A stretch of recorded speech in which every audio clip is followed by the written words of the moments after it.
Well, hello everybody. It was a huge day all around. I enjoyed it with my children, and I was invited to that special meeting of the Chiefs. Same thing as last year, and yes, I had a regional chief invite. I chose not to watch. But I had the Zoom open. It was there. I got all the documents. I got the official records. I'll share to our residential school genocide team. They're all first people. I'm going to do that. I wouldn't publish publicly. I'm sure the results of everything will be published, but I'm going to give what I can give, and I'm going to give my tale of the tape. What I've known of Roseanne Archibald, which is no secret, it's all over my Facebook. Um, she was clearly out of control right out of the bullpen, so to speak. She had me banned on all media platforms, hypercritical, did not want to see the Indian Act for what it really is, as it is legally imposed on all the First Peoples in Canada. When we talk about AFN, it's 634 chiefs in an elected system under the AFN. Yes, it's all mandated and pushed forward absolutely through and by the Indian Act and our federal government. All provincial crowns go along with it entirely. Entirely, folks. This is for all numbered treaty Indians. And at the end of this title, I put in a little bullet point there for everybody. And I'm going to say this again. The longest running fascist socialist system, all Canadians, all First Peoples, is Canada. Absolutely 1876 to 2023. And I'm going to say all this again. I know for a lot of you it may be rinse and repeat. For some of you it may be brand new. But when you look at fascism, socialist fascist creations, you find they come from the crown. A lot of people look at Nazi Germany and the Jewish Holocaust. Or you bring up South Africa and people go, oh yeah, South Africa and apartheid. Well, folks, the original law in any crown colonial country, Nazi Germany, same thing. The Germany of the 20s through to World War II and the subsequent conclusion, an automatic ally-imposed constitutional reform in Germany, an imposed constitution. Remember East and West Berlin? Do you guys remember that? Soviet Union one half, America the other half. There was an imposed constitution on all of Germany, and they took Berlin and divided it amongst the two superpowers. That was the deal. These aren't the only countries. This is the dissolution and destruction of crown colonials who go out of control radically. When state takes over the education of children. This is also important. I'm going to take this quick minute because it's all over the news in Ontario. Students protesting the transformation of schools, the forced imposition of multi-gender using the same bathroom, or people identifying with a different gender than what they are born with and using the bathrooms. They're imposing that on the children. Radical education's been imposed right across Canada. Where does this come from? It's not new, folks. It may have been represented in communism. It's very old, and it comes absolutely from crown colonials, who are too socialist and fascist. When we look at Nazi Germany, the 1933 Enabling Act did what the 1876 Indian Act did and does to all numbered treaty Indians, all unceded Indians, all Métis, and absolutely all Inuit.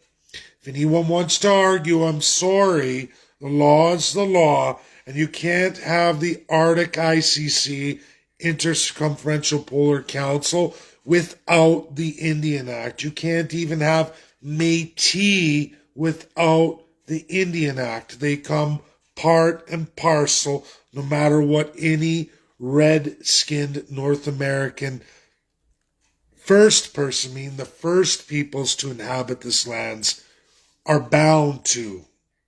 This was done to the Jews in Germany long after what they learned what was so successful in Canada. They just went too far.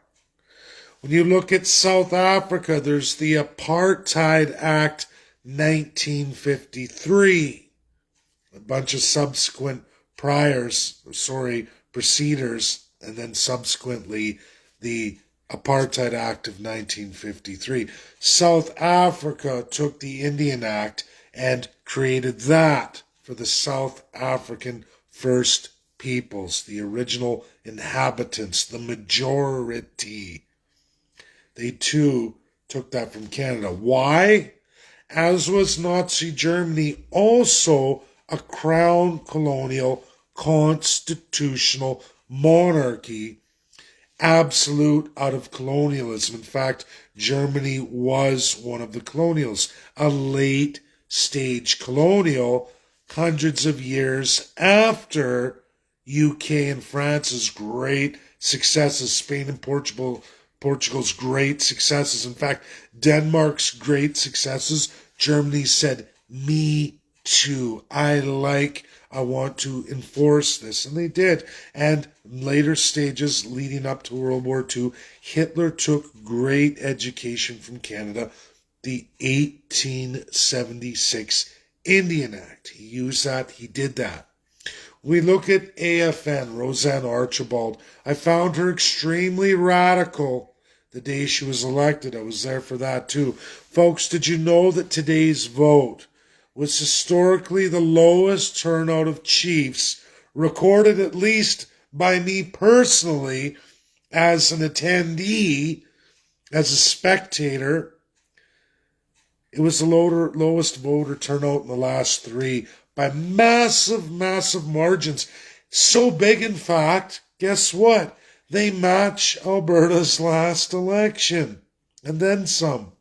They match Canada's decline in federal politics. When we look at the latest round of by-elections, guess what you find out? Oh, that vote matches that too. And I'm sure it'll be very close to Alberta's record low turnout when the chief electoral officer reports. Nobody's going to tell you that. You're not going to find that reported by any news media in Canada. No, no, no. The last election was just almost two-thirds, a little under two-thirds. I think 56%. The one before that was near 58%. But this one, folks, was down at 30%. Just under 30% of the chiefs who were in delegation didn't show up, didn't register. Those who did register didn't even show up. It was record low turnout. Was that for Roseanne's benefit or for AFN's benefit? No, I don't think any of that. I think it's just like Canadian politics and the Canadian system. People are sick of the same old BS. I can tell you what was brought up. It's off of Roseanne's first initial resolution, and she wanted an investigation of the FN on financial and political corruption, which is there, guaranteed. Why? Because it's created through the Indian Act 1876. the same corruption as Nazi Germany, the same corruption as South Africa of its time periods, reflectively. These are crown colonial constitutional monarchies that used to exist, that the Allies destroyed, dismembered, and redesigned by force. By force. Canada never wanted that to happen. They panicked when South Africa got dismembered and redesigned. They ran quickly. They ran quickly to pass a new criminal code. Subsequently, after that, they quit. They quit the UN in the most highest court of nations to nations, the International Court of Justice. They quit and said, don't worry, we have our own criminal code that highlights all of these human rights. And more than that, we have our own court where we hire our own justices. They say third party from the Crown colonial system. Sweet, right? You'll see lots of human rights justice in Canada. Don't worry. It's all under Crown, controlled and absolutely administered by Crown. Well, folks, it's going to be corrupt, right? AFN, like anything else, it's not about throwing people under the bus. It's going to be corrupt as all the others, because it isn't about race or racism. It's called a reality of a governing system. If A, B, C, D, E all equal each other, what's your guess on F? First Nations, what's your guess? Oh, it's going to be equal to or about the same as all the others before it. And it is. And that's why people don't see what's going on. They don't see it the way they should see it. Big push of ROSEANNE was rewrite it all into LGBTQ+. And again, I'm going to say this, folks, international binding law. Nazi Germany was founded on the principle and was so successful because all the children were indoctrinated by the state. That used to be the way of things. The UN Convention on the Rights of a Child that was not passed and bound into international law, but actually taken by Canada and made fully and implemented in Canada by the Canadian Crown. AFN's no different. They're under the Crown. They're a part of the Crown. They're in the 1876, currently 2023 Indian Act. They will obey and they will follow the Crown to a letter.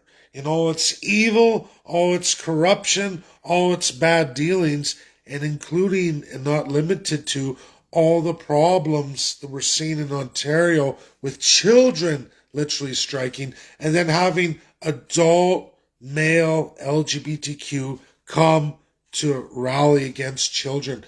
Think about this, folks. Under 18, and you have children battling not their parents, non-parent strangers for the rights in their own washrooms in their school, or to hold back what education is forced upon them. This is the students.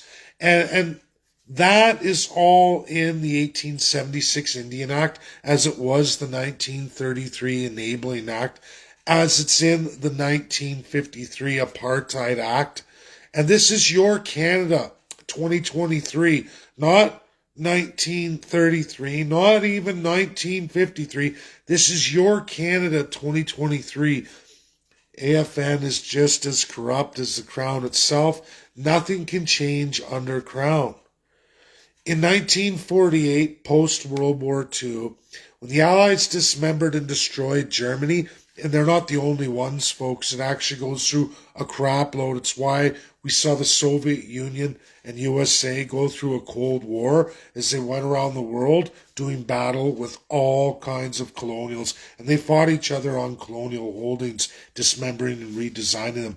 There was many all the way through the 40s, not very many in the 50s, but in the 60s, they fired up hard with the law of decolonization, 1960, that did save, subsequently, Canadian First Nations women across the board from enfranchisement. And you can look You will find enfranchisement in 1933 Enabling Act and even earlier laws. You will find enfranchisement pre-1953's Apartheid Act. They had a whole marriage rules. 1950, 1927 was South Africa's first rules on enfranchisement and interracial marriage. It's crazy. Read it. You find this was the first design of Canada. Canada is the predator of everybody. To keep it real low on the scale of how far they go with things. But so 1948, we had the Declaration of Human Rights. That's right after World War II, and the Charter of the UN, 1945, cemented 1946 out of World War II, what all the nations of the world were bound to.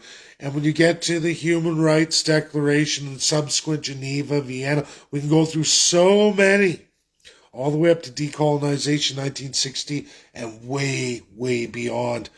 You were never, and I repeat, you were never to ever take the power of the parental rights away from the family unit. That the primary educator of all the children of all the nations of the world is the parents of said children. Primary educators, charge of education. Well, Canada never really followed that ever. Not once in all of Canadian history.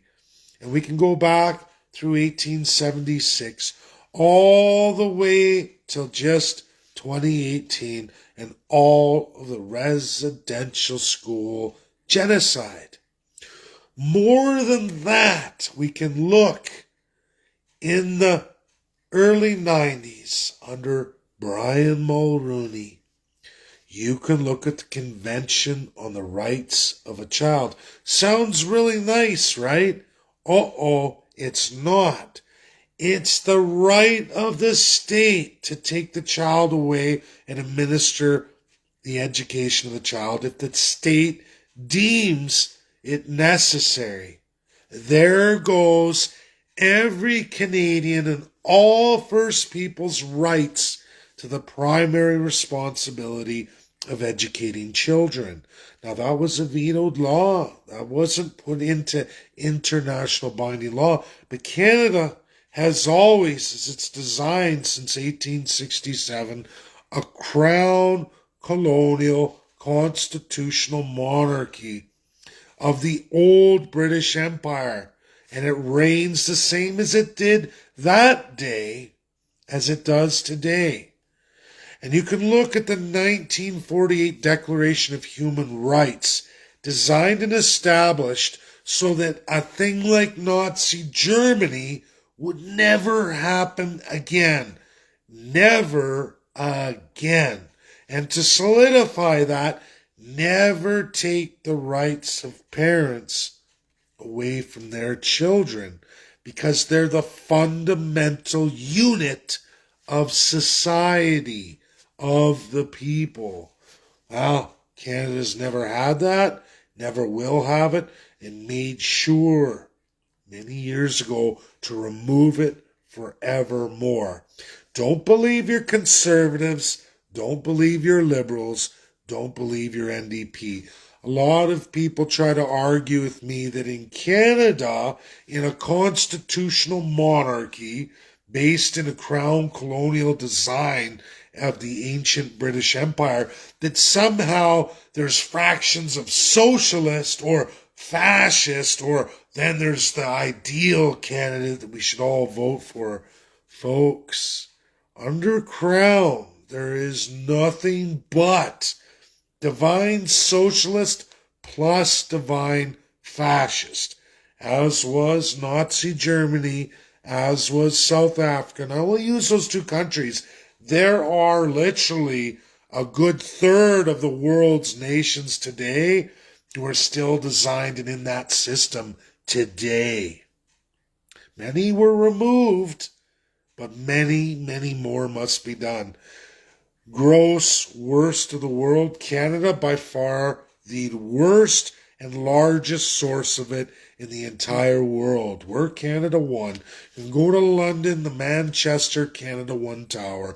There's the primary design. You will not find in any acts of legislation anywhere in the Commonwealth anyone older than these laws and these designs from Canada. You can research historical nutcase socialist fascist nations. They were all that. Nazi Germany was socialist fascist. People try to divide it. Well, no, they were socialist. Oh, no, they were fascist. No, they're one and the same. They're both. This was the same for South Africa. Go look at it. First, second, third class. And then a savage people. Always, forever, a staple of all of these crown colonial designs. People try to narrate to me colonizer. You have radicals who try to argue and say, you're a colonizer. And it's like, you read, you give them all the links, you give them international law that's binding, you give them the Canadian government links, and it becomes very clear who is the colonizer in all of these scenarios. I did many, many videos on residential school genocide, taking in a country from around the world that experienced something similar. I went through dozens and dozens from every crown colonial registered in history, all 7 of them. I took something from each of them, and I showcased it, some multiple. The reality is, folks, in all of these colonials, they all have the same system. First class, who always met, the first class always met those first people. Initial contact, in Canada they call it the canoe and the boat. It wasn't the settlers. Colonialism is defined as a nation taking its domestic population and transplanting it to replace the existing population. In Canada's history, like all colonials, it was that first class citizen, the defined, divine crown citizen, sworn, highest of the high, almost godlike in structure. Church understate, in case you were confused, they are divine human beings. They met the first peoples in every scenario, bartered, lied, brought in military more of their first class, destroying these first people when they weakened them enough. They transplant their domestic populations over. Who are they? Well, rich merchants ship them over, sure, the second class, even slavers under the crown. And then the third class were all in the belly of the ships, broken, starving, poor, and hungry. If you want to know this truth, just go to Lady Liberty, bring us your starving, your poor, your detrimental. Those are all the third class of the time periods from Europe, crown colonial constitutional monarchies, the lowest of the low. And it's the first peoples in every scenario from every constitutional monarchy who get decimated by that first class in war and ravage and absolute utter human rights violations. They've had all kinds of merc armies forever and a day, even employing at the time an admiralty of the crown time periods, which is still around today, greatly reformed. But in the time of constitutional monarchies, you can see the pirate ships hired to do awful things. Those are merc navy armies. They were utilized. They were used. Governments used them so no one would know what they were up to. That's what they do. That's what they're doing today. Roseanne Archibald committed atrocities that was presented to those who chose to participate today. She was horrendous with staffers. She never wanted to address it. That's what came out today. No accountability for Roseanne. Never going to be any for Roseanne. That's why she got turfed. And at least it's in a elected position, but under appointment. It's low on the crown totem pole, so to speak. And because of that, at least she could be removed. Prime Minister, premiers, in their subsequent crowns can remove any of the lower tiers. We see it all the time. Is AFN corrupt financially? There's probably huge swaths of it. Only measurable to an equal magnitude of what's in the Canadian system federally and the Canadian system provincially. All you have to do is go look at those, and you can measure any governing system, any creation under that government, and you will find problematic corruption. You won't find anyone writing stories about constitutional monarchies or history related in any sense other than writing when it comes to corruption index. Problematic corruption. You decide what that means for yourself, folks, but when you hear the word problematic corruption, usually means a divine executive that's almost limitless in power and authority with zero accountability, no rules of governance except for the ones they make up as they go. I had one fellow share with me internal design structures of USA versus Canada, and he was all shocked to discover what ChatGPT had to say about it. And I wasn't. I said it's very simple. It's crown colonial. Of course, all the politicians get behind their leader. They have to, or you're gone. Same with the entire tertiary system. Executive is one, and everyone in a pyramid scheme up to that executive. The executive ultimately, through other appointments, has the crown power over everybody. They'll follow suit or they're gone. That happened to ROSEANNE today. She had 2 chances in the last year. This was what was presented to go forward with the investigation, to work with the investigators. She delayed. She created more tactics. Same tactics she did a year ago in 2022. Always saying the same thing, but never did she ever go through with the investigation. She delayed it, had excuses why she couldn't. At some point, you're going to find yourself out on your butt. Is there corruption in AFN? Probably. Should have been investigated? Sure, but let's investigate yours first. Weren't you a chief in that system? A regional chief for how many years? Wasn't a problem then, but it's a problem now that you're national chief and you get hit with serious abuses of staff members. Did the crown go to your head?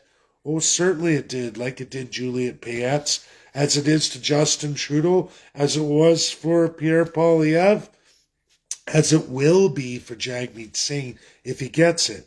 Did it go to Rachel Notley's head, NDP Alberta? Sure. David Eby, is it going to his head? Of course. It goes to all their heads. Think about it, folks. You have no accountabilities. You have all the rules that you wish to make and you can impose on anybody. No restrictions. 4 years straight. No restrictions on what you can do, what you can impose on the people, how much you can lie, how much you can steal and cheat. No restrictions. The law is under you, subsequent to you, and you can make sure through the Attorney General, through all the Chief Justices, same for premiers and their equivalent under their powers. They can do the same. Neither of them will ever buck each other because they're all guilty of crimes, but if the highest authority commits all the crimes and their subsequent under authorities commit all the same crimes, who's going to go after who? The answer is nobody. They're all going to sit there as pigs at the trough and scoop and shovel as much food, the generators of the wealth, in their mouth as they can. I'm going to remind people too, talk about colonizers. When you have 40 million people on 9% of the country and 90% of the country is labeled federal and provincial crown land, that's only in the hands of those elected divine and appointed politicians, whom all their foreign friends make all the tremendous wealth. If you're lucky, you can get a job. if you're lucky, you can work for them and try to scratch out a living. And sadly, the First Peoples, who are not allowed to set up any system of their own, will have to stand there with their hands out waiting for a monthly check from the federal government because they are banned from all ability to enjoy provincial powers. They get zero, none. No federalism for any Indian Act Indian. That's all treaty numbered Indians, all unceded Indians, all Métis, and all Inuit. If people don't like the words I've been using, you will find like I made an ass out of a woman on Twitter, a loyal Justin Trudeau follower. It was over a Brian Jean post on energy, and we got right into it. She called me all these things just like Roseanne Archibald did, and one by one I break them down, and one by one I showcase Canada's law.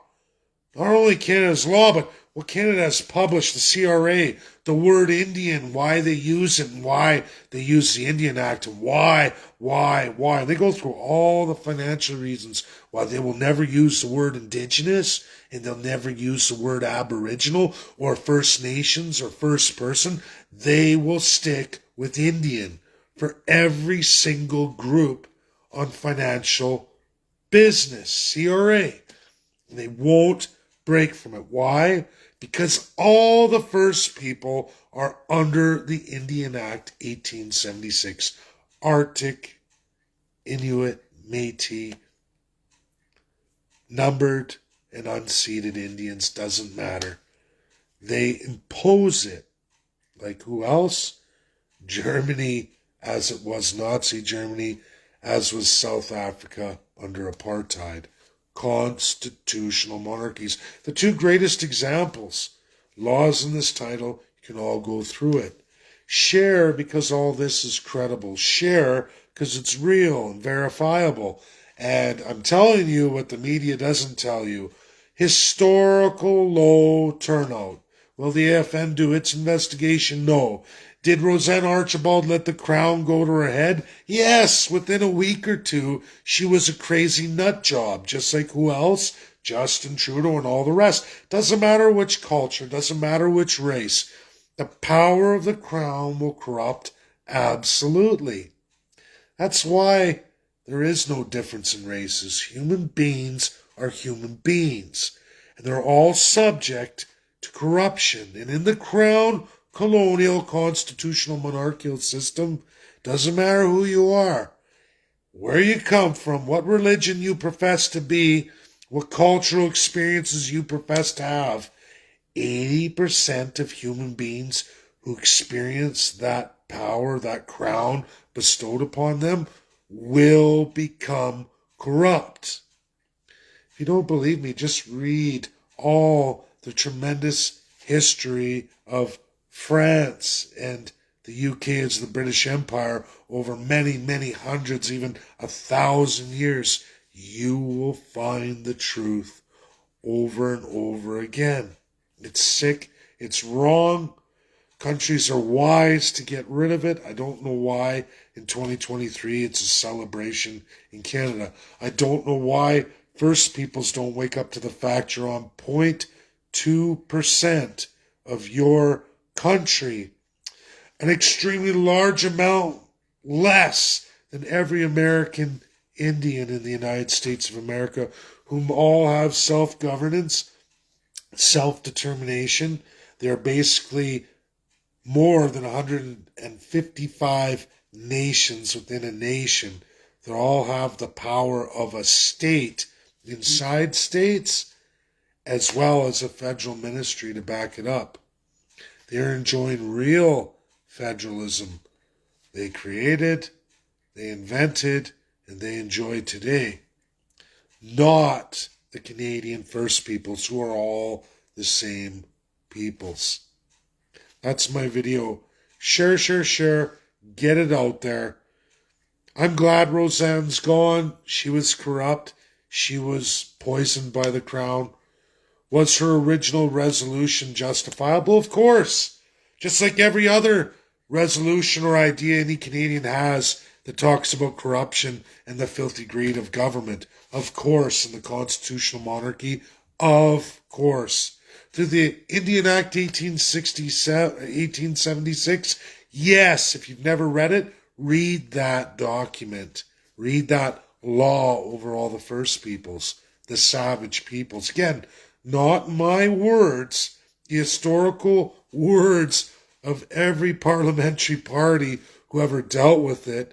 And absolutely today, the CRA, under whomever's ministry, under any party, will continue with Indian Act, Indian, forever and a day, and never stop. Never, never stop. There is no such thing as Indigenous, Aboriginal, or all the rest of the BS they've sold to all Canadians and all First Peoples throughout our entire history of Canada, every time they tried to lie about it, including 1982, because the override is the 1876 Indian Act. It's all a lie, feel-good words, with all kinds of backdoor ways to usurp it, bring it back to the crown, and back to the 1876 Indian Act. You'll never get that from media. You'll never get that from any political party. You will find radical leftists who say, oh no, I'm just a socialist. You're a socialist fascist. You're a liar and you're lying to yourself. If you read the world binding laws, world history, your history, the laws of your nation today, that makes you, if you're an admitted socialist, you're also an admitted fascist. That's reality. That's the truth. Truth matters. That's my video. Thanks, everybody. Share, share, share. Credible, real, verifiable. And the more we share, the more we get these things out there. This is how we change things. And I know it's not popular. People don't like the truth. It hurts. The truth hurts. Our children are being misled. They're being transferred to the state, to private citizens, regardless of their belief, value structure is not the point. It wouldn't matter if you were gay or you were a televangelist from extreme religion. If it's not your child, you have no business being involved in that child's life. If there's parents in the equation, that's the primary laws this world was built on post-World War II. The fundamental unit of the society, a functioning society, is the family unit. When you take that unit away, i.e. the state takes the kid's education over, you end up with a Nazi Germany 99 times out of 100. We can go through all of Africa, post all the chaos of colonialism, and you'll find that true too. You know, you've seen it on TV, right? The regime, they're capturing children in villages, kidnapping the children, raising them up to be what? Guerrilla fighters, soldiers for the state regime. Sound familiar? You will find it all comes from crown colonialism, the constitutional monarchies, forever and a day. At some point we have to say, this is wrong, let's shut it down, let's end this. Let's go back to the promise, never again, 1945, UN Charter, cemented in 46, and then subsequently the Declaration of Human Rights, 1948, the most celebrated document in the world of human rights. But yet, those massive articles, 21 of them, and the parental rights of a child in education, the fundamental unit of society. Is that the state of Canada today? Is that ever been the state of the First Peoples in Canada since 1876 all the way till now today, 2023? The answer is no. No. That's called fascist socialist system. And anyone telling you it's not that way, you're only lying to yourself. They're lying to themselves. And now they're trying to lie to you. No, I won't believe it. It's not true. It is true. It's the truth. till we address these things. If you want the corruption of the AFN to go away, the Indian Act 1876 has to go away. They need a settlement of the claims. They need self-determination, self-government. They need that. That means massive lands returned to them. It means transition them into their own system, a nation within a nation. That's what has to happen. That's what real countries of the real New World post-1945, since we all nearly destroyed ourselves in World War II. And I promise you, if bombs kept going off, we would have been destroyed. Nagasaki and Hiroshima, that could have continued. That could be going on right now. Never again. That was the promise. When does Canada ever live up to the promise? Never. Not with AFN today, not with those children in Ontario protesting LGBTQ. And when I say protesting, adult LGBTQs protesting underage children at a school. Think about that. Think about that. That's sick. That's sick. They talk about our society.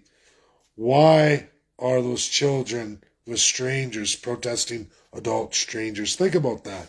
Sick and wrong. Bye now.